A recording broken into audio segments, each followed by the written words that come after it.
दरभंगा जिला के रसियारी गांव के रहने वाले national rifle association of Darbhanga में 2012 से अकाउंटेंट के पद पर कार्यरत गोविंद कुमार झा ने बहुत सारी उपलब्धियां हासिल की हैं।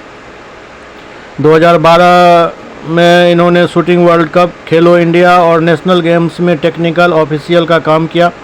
2013 के वर्ल्ड कप जो कि भोपाल में हुआ था, उसमें इनको बेहतर काम करने के लिए अवार्ड भी दिया गया।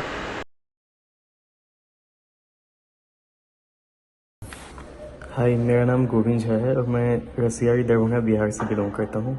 मैंने national rifle association of India में 2012 से ज्वाइन किया था और मैं बहुत सारे वर्ल्ड कप,